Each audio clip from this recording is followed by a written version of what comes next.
Dans cette capsule, je vais décrire et illustrer les processus de compréhension évalués par l'enquête internationale PIRLS 2011.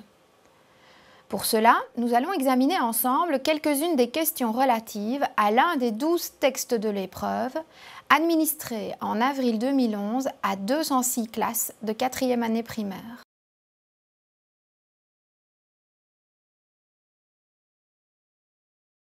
Il s'agit d'un texte à visée narrative, intitulé « La tarte anti-ennemi ». Ce récit de Derek Munson met en scène un père, son fils Tom et un nouvel arrivant dans le quartier, Jeremy Ross. Peu après son emménagement, Jeremy organise une fête à laquelle il n'invite pas Tom, alors que le meilleur ami de celui-ci est convié. Pour aider son fils à se débarrasser de Jeremy, le père de Tom lui propose alors de préparer une tarte anti-ennemi. Mais pour que le plan fonctionne, Tom doit passer une journée avec son ennemi et être sympa avec lui. Le récit fait une large place à l'implicite.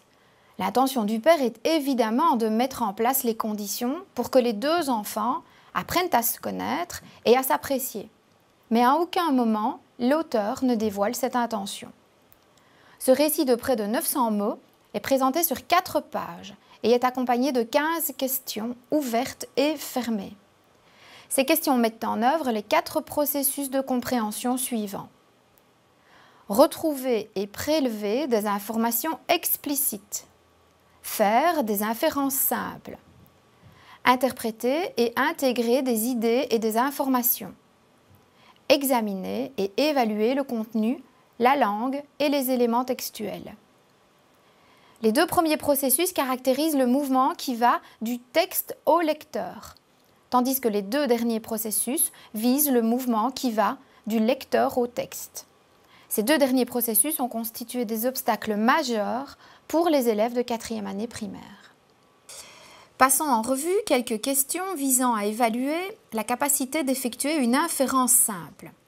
Ce processus de compréhension permet au lecteur de relier les intentions, les actions, les événements et les sentiments des personnages. On est ici en présence de ce que les socles définissent comme la capacité de percevoir la cohérence entre les phrases et les différents groupes de phrases tout au long du texte.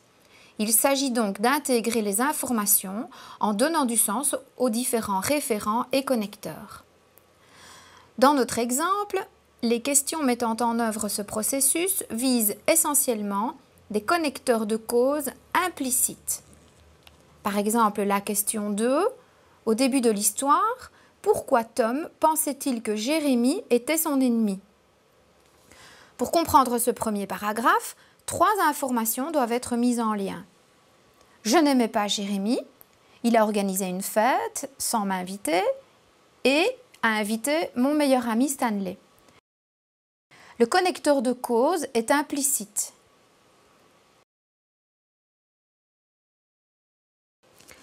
Autre question, la question 5.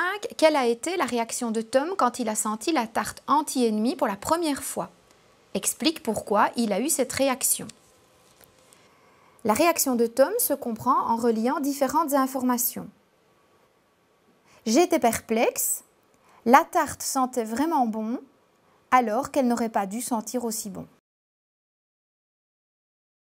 Autre question, qu'est-ce qui a surpris Tom concernant la journée qu'il a passée avec Jérémie? Ici encore, l'auteur évoque implicitement l'étonnement dont Jérémie fait preuve vis-à-vis de la journée passée avec son ennemi. C'était bizarre, mais je m'amusais bien avec mon ennemi. Un peu plus bas, on peut lire « C'était vraiment bien d'avoir un nouvel ami ». Examinons à présent quelques questions visant à évaluer la capacité d'interpréter.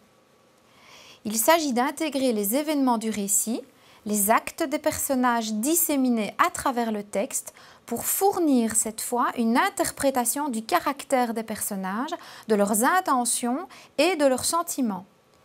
Il va falloir aussi justifier sa réponse. Un exemple de question. Sers-toi de ce que tu as lu pour expliquer pourquoi, en réalité, le papa de Tom a fait la tarte anti-ennemi. Placée en fin de questionnaire, cette question implique une mise en lien au début du texte de l'intention explicite du papa avec les différents éléments qui jalonnent le récit. Les conditions pour que la tarte fonctionne,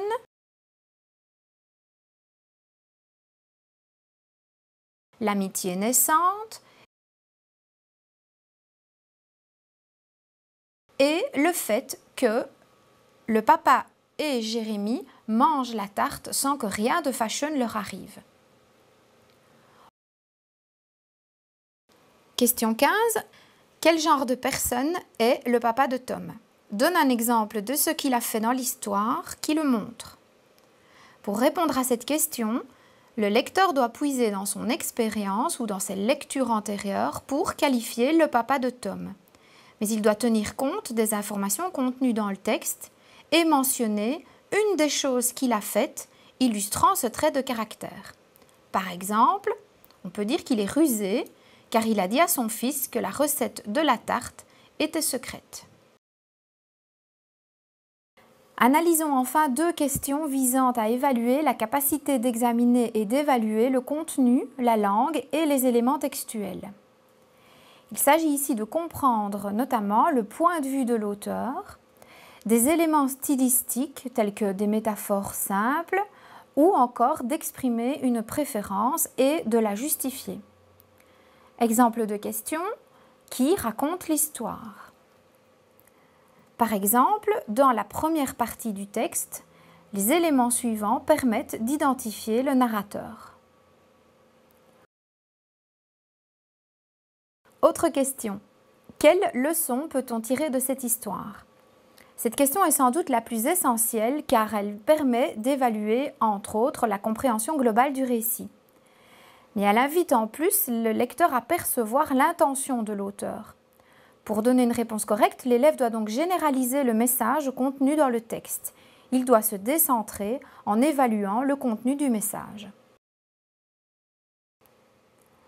Dans la capsule suivante, nous examinerons les résultats obtenus par nos élèves à ces différents types de questions.